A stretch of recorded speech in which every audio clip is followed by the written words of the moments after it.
Yo mon gars, chaque soir à 17h30 sur Twitch, on se tape le marathon lecture du Big Tree. Mais rejoins-nous mon gars, qu'est-ce que t'attends? Le lien est en description. Donc, chapitre 4, Why do you eat it? Ah ouais, Kubo là, il veut vraiment faire son anglophone, hein. Car tous les holos sont des âmes qui ont un jour appartenu à des êtres humains comme les autres. Ichigo il est choqué, hein.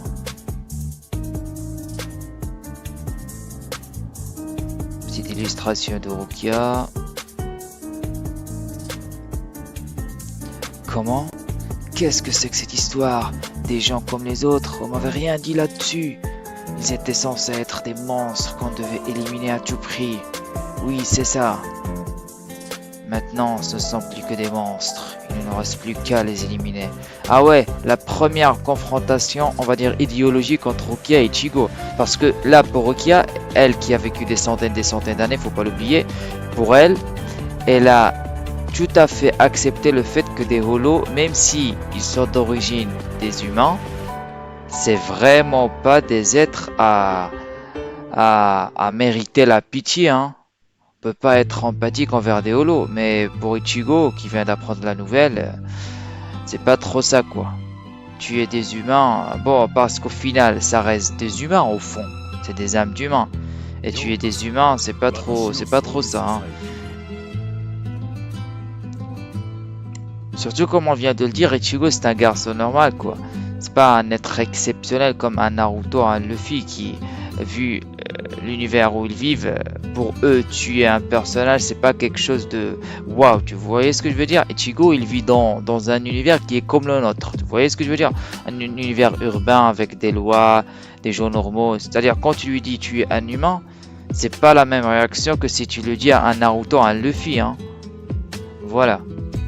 Surtout que Rukia là, elle vient vraiment pas du même univers que celui d'Ichigo. Je suis curieux de voir comment elle va réussir à le convaincre. Maintenant, mais ce que j'ai tué jusqu'ici, c'était donc, on n'a pas le temps de faire de la philosophie, ou cette fille va mourir. Ah ouais, elle est assez crue, Rukia là. Bah, après, tu me diras quand t'es un Shinigami que tu dois faire ton job, et le job il est assez cru d'ailleurs. Tu peux pas te permettre de faire de la philosophie comme il dit, hein. Il apprend là Ichigo, hein, il apprend. Et Shinigami c'est pas qu'être fort, hein. Shinigami c'est avant tout une mentalité. Ensuite, quand vous arrivez dans un endroit sans témoin, ah ouais d'accord, elle part vraiment pas de toi, hein. Tu l'obliges à aller dans un endroit sombre. Ah ouais, tu l'obliges carrément. Tu l'obliges. Ah ouais, elle, faut vraiment pas écouter ses conseils, hein. Vraiment pas. Et tu lui sautes dessus. Ah ouais. Et cette meuf, vraiment, elle donne les pires conseils. Elle a vraiment dit, tu la ramènes dans un endroit sans témoin, tu l'obliges à aller dans un endroit sombre et tu lui sautes dessus. On n'est pas des animaux, frère, on est des humains, non? Même les animaux, ils ne se permettent pas ça. Ils sont plus directs, plus francs, on va dire. Wesh. C'est une détraquée mentale, cette meuf, en fait. Tatsuki. T'inquiète pas, avec les Lolokota, tu n'as qu'à guider sa main vers eux, ce sera lui qui te sautera dessus. Comme ça, c'est lui qui est responsable. Mais je vous jure, cette meuf, c'est une détraquée mentale. C'est une sauvage en fait. Bon, après, on va pas se mentir, si vraiment Orihime, elle fait ce plan-là, elle réussit à quasiment 90%. C'est pas une blague, on reste des hommes, on est faible. Mais frère, un peu de respect, on est au 21e siècle, il y a des lois, il y a un peu de moralité quand même. Waouh! Et mais l'imagination de Inoue, elle me fume, vraiment. Dans les précédents chapitres, elle a imaginé un Ichigo en mode acteur X, genre le mec qui n'avait rien à voir dans son imagination. Et là, elle est en train d'imaginer des trucs, elle est trop fleur bleue en fait cette meuf. Bon, je vais pas la critiquer, moi aussi je suis fleur bleue. Mais bon, elle c'est vraiment l'extrême. Regarde Inoue, tu vois le terrain de jeu là-bas? Faisons une course jusque-là. Et l'autre Tatsuki, il a raison. Avec son visage et son corps, Inoue, elle pouvait séduire facilement Ichigo, hein. Elle est vraiment en retard, hein. Vraiment. Elle aurait pu réussir il y a des années.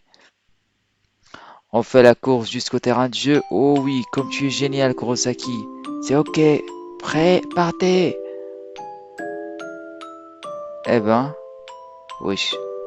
Attends, mais, attends, mais elle a quoi dans son imagination en fait? Il y a quoi dans son cerveau? Comment on peut imaginer ça? Il sort d'où lui?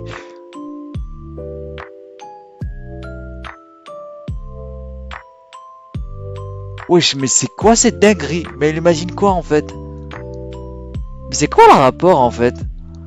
Ah, attention, enfuis-toi vite, moi-même, je veux dire, championne. What? Attends, mais vraiment, j'ai rien compris. Eh, elle doit vraiment pas être scénariste, hein. Niveau cohérence, on a rarement vu pire, hein. Attends, mais c'est un cauchemar, ça. Normalement, quand on imagine des trucs, on n'a pas des idées aussi farfelues que ça. C'est dans les rêves et les cauchemars qu'on a des idées farfelues. Mais là, elle est éveillée et elle pense comme as. Elle a un problème, c'est pas possible. Quoi? Qu'est-ce que c'est que ça? Je croyais qu'elle ramassait une sortie en amoureux dans le parc. Bah de base c'était ça, hein. Comment on peut vriller comme ça, frère? Bizarre la meuf. Eh franchement, Ichigo, cette meuf elle a évité, hein. C'est une détraquée elle aussi. Une détraquée d'un autre genre, hein. Waouh. Eh quand je vois ça, je dis Rukia elle est assez normale, hein. Vraiment. Non, Ichigo, fonce vers Rukia, hein. Vraiment. Fonce. Fonce, frère. C'était quoi ce bruit? Ah, Enraku est tombé. Est-ce que ça va, Enraku? Eh, à ton grand âge, là, tu donnes encore des noms à des peluches, hein. Vraiment. Eh, j'imagine même pas ce qu'elle fait avec la peluche, là. Vu l'imagination qu'elle a, j'imagine même pas ce qu'elle fait avec la peluche, hein, quand elle est seule. Waouh. Eh ben, après, on respecte. Chacun ses goûts, chacun ses délires, hein. Bon, tant que ça me touche pas, ils ne mangent pas des âmes parce qu'ils ont faim, mais pour apaiser leur souffrance. Ah ouais, c'est dark quand même l'univers de Bleach, hein. C'est assez sombre. Ah ouais, du coup, tous les humains qu'on va rencontrer plus tard dans l'œuvre, ceux en tout cas qui attaquent des étrangers, en fait, ils ont déjà mangé leur famille, quoi. Eh ben, et ils mangent leur famille pas pour, c'est-à-dire pour remplir leur ventre ou par instinct, mais pour apaiser leur souffrance. Ah ouais, donc que ce soit holo ou humain, les deux sont dans une éternelle souffrance, quoi. C'est une boucle infinie. Ah ouais.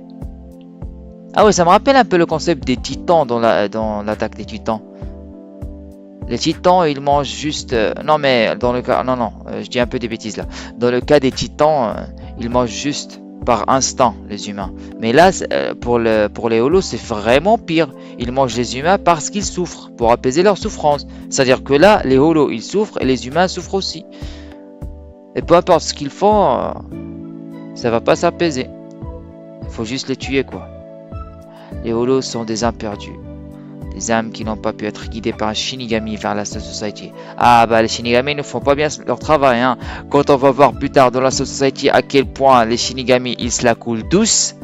Ouah, tu te dis, wesh, mais ils sont où les Shinigami? Ils étaient où? Vraiment, il y a des fois on voit des scènes, les Shinigami ils se la coulent douce. Mais vraiment. Et là, Rukia est en train de nous dire que les âmes qui n'ont pas pu être guidées par un Shinigami vers la Soul Society, ce sont des holos, c'est-à-dire devient des holos plutôt. Ah ouais, d'accord. Ah, bravo les Shinigami, hein. Et Yamamoto Genryusai, il fait des efforts pour mettre un système en place de Shinigami.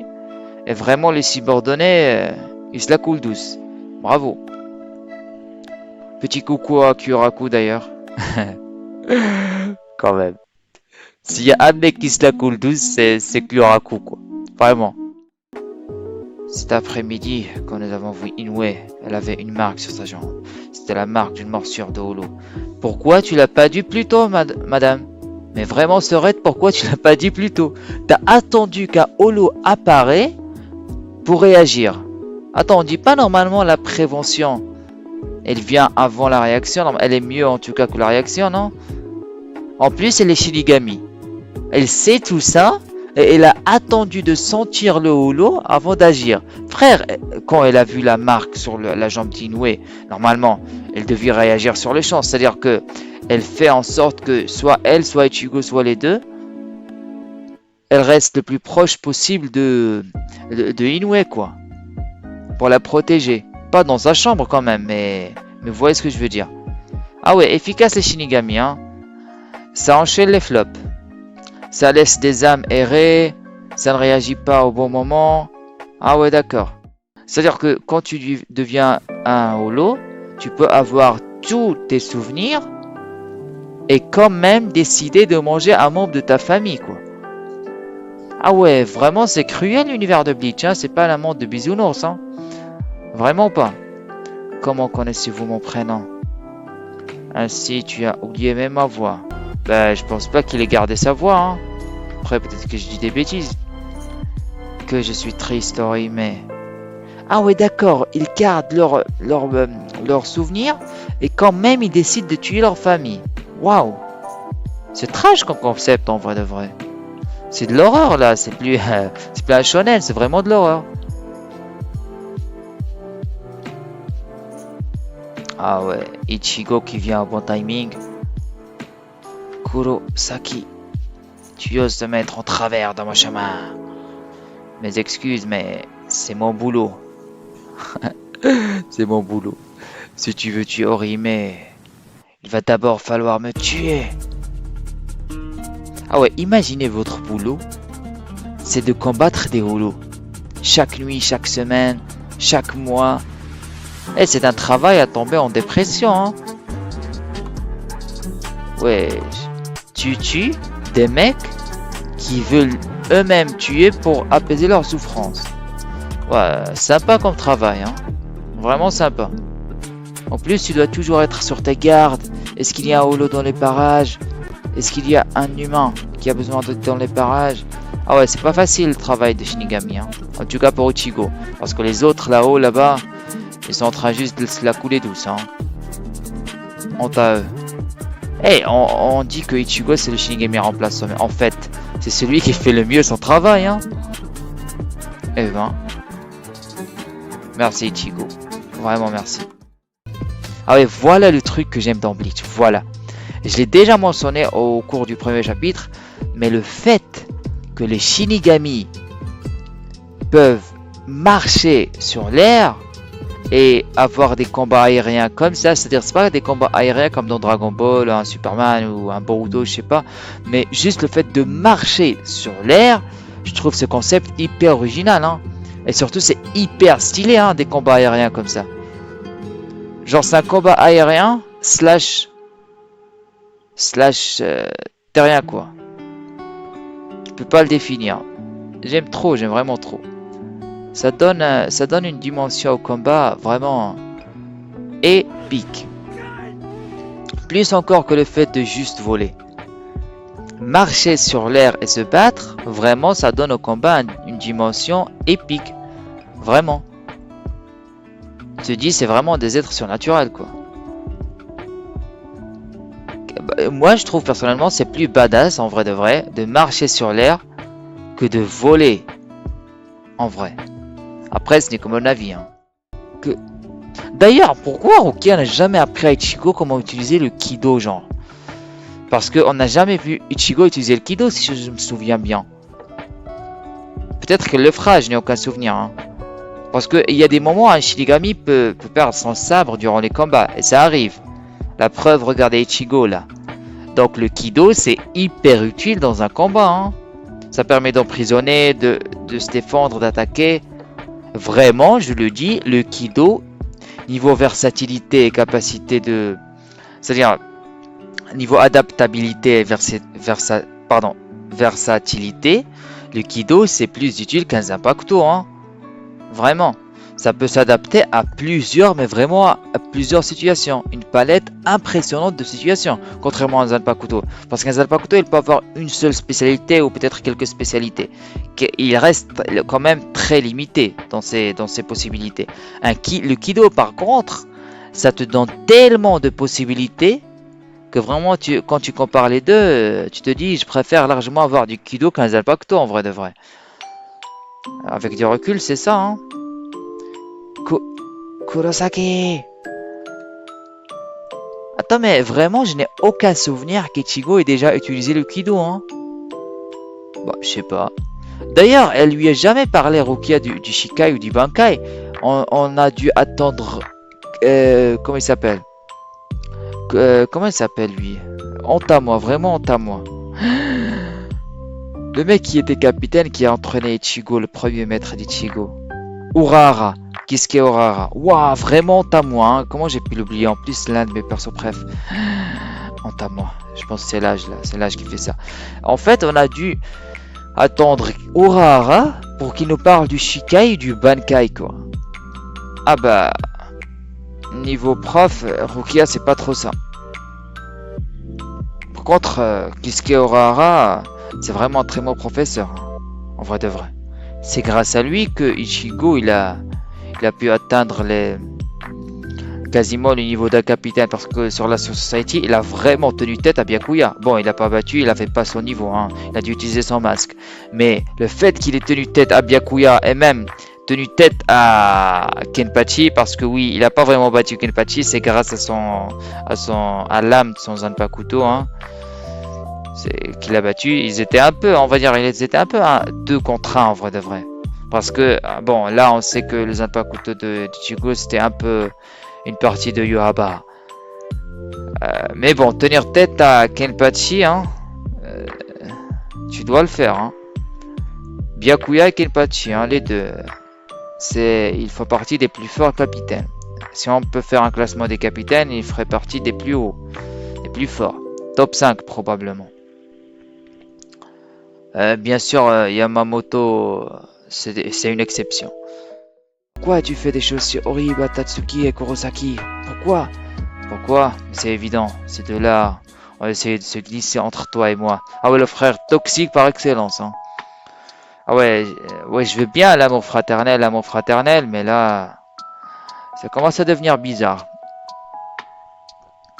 Ton amour n'est pas trop à sa place là. Frérot, je commence à te voir en bizarre. Quand je suis mort, tu t'es mis à prier pour moi tous les jours. Je te voyais. Ah ouais, en plus, c'est un stalker de première catégorie. Ah ouais, ça m'étonne pas, hein. Vu la mentalité du gars. Genre lui, c'est le genre de frère qui... il va jamais laisser sa soeur se marier, avoir des copains, et même des copines. C'est chaud d'avoir avec... C'est chaud vraiment d'avoir des copines avec ce genre de frère, hein. Ouah, le stalker de ouf, hein. C'est vraiment le genre de frère qui vole les sous-vêtements de sa soeur. Ça m'étonne même pas, ça m'étonnerait même pas de lui, ce mec. Genre, si il voit sa sœur tous les jours prier, forcément qu'il la voit tous les jours aller aux toilettes, manger, faire, etc. Et faire des choses pas très halal, on va dire. Bon, vous m'avez compris, quoi. Je te voyais, ça me rendait heureux, vraiment heureux. Et le fait qu'il était heureux, c'est pas parce qu'il la voyait prier, mais parce qu'il la voyait faire autre chose, hein. Se détraquer mental, ça m'étonnerait pas de lui. Même si j'étais mort, je me disais que tes prières pourraient te réparer. Et puis environ 1 an après, cette fille est apparue dans ta vie. À partir de ce moment-là, le nombre de tes prières a diminué à vue d'œil. Ah ouais, c'est vraiment toxique, hein. Il se croit vraiment le centre du monde. À partir du moment où Orihime, elle a juste baissé un petit peu son temps d'attention par rapport à son frère, c'est-à-dire, elle a diminué juste un petit peu ce temps de prière. Le mec, il a vrillé, quoi. Ah ouais. Il se croit le nombril du monde, ce mec. Ensuite, tu es entré au lycée. Tu as rencontré cette Chichigo Kurosaki. Et tout à coup, tu as arrêté de prier pour moi. Ah ouais, là, franchement, elle abuse un petit peu. Elle a carrément arrêté. Complètement. Ah ouais, franchement, là, je comprends un petit peu. Un tout petit peu, hein. Bon, ça reste un détraqué, mais quand même. Un tout petit peu. Bon, prie pour lui 1 fois par semaine, quoi. Ça... 1 minute 2 par semaine, c'est pas trop, hein. Orihime, t'abuses toi aussi. Je sais que t'es un peu tête en l'air, mais quand même, Ichigo, il a vraiment absorbé son attention, hein. La chaudasse, va. Non mais vraiment. Bon, on va mettre ça sur le compte de l'adolescence. On l'excuse. Avant d'aller à l'école et après ton retour, quand tu parlais devant moi, tu ne parlais que de lui. C'était dur. Je me voyais disparaître chaque jour un peu plus de ton cœur. Ah ouais, j'avoue, elle abuse un petit peu, elle aussi. elle a complètement arrêté de prier sur son frère. En plus, elle parle que de Ichigo. Ah ouais, l'adolescence. Après, lui aussi était les grands frères. Frère, un peu de maturité, hein. Considère un peu la situation de ta sœur. C'est encore une ado. Elle rencontre un mec beau gosse, quoi. Elle vient d'entrer au lycée. Laisse-lui un peu du temps pour s'adapter, hein. Elle va revenir, quand même. Elle va revenir. Tu restes son frère, quand même. Non, ce n'est pas vrai. Grand frère, j'étais seul. J'étais tellement seul. J'en ai si souvent voulu te quoi? Ah ouais. Ah ouais, lui aussi, il est extrême. C'est quoi cette famille détraquée, frère? Waouh, carrément, genre ta sœur ne prie plus sur toi, tu veux la trucider, quoi. Et j'imagine même pas ce qu'il aurait dit si Ichigo lui l'aurait laissé terminer sa phrase, hein. Je... À part le mot trucider, je pense qu'il aurait pu utiliser un autre terme, hein. Eh ben. Ah oui, il a terminé sa phrase. Ah ouais, d'accord, excuse-moi. Excuse-moi, je t'ai prêté des paroles que tu n'as pas dit, frérot. Non, non, t'es plus gentil que je le pensais. Moi aussi, j'ai l'esprit mal tourné, frère. Pourquoi tu m'interromps, Ichigo Kurosaki? Je pense que c'est normal qu'il t'interrompt. T'étais en train de tuer ta petite sœur, une innocente. Et en plus, t'allais tuer Tatsuki, une autre innocente. En plus, vu ta gueule, je pense pas qu'on peut passer comme si de rien n'était, surtout quand on est un Shinigami. Du coup, c'est normal un petit peu, je sais pas. Je sais pas. Ah ouais, déjà la fin du chapitre. Ah ouais, ça se fait rapidement les chapitres de Bleach en vrai de vrai. Ce saut d'Ichigo. Il pourrait au moins ne pas avoir fermé à clé la porte d'entrée. Ça, c'est pas mal drôle ça. Rukia qui escalade le tuyau pour rentrer à la maison, c'est pas mal drôle. Ah ouais, c'est pas sympa. Imaginez, vous avez un pouvoir de Shinigami et vous le perdez du jour au lendemain. Ça doit être atroce, frère.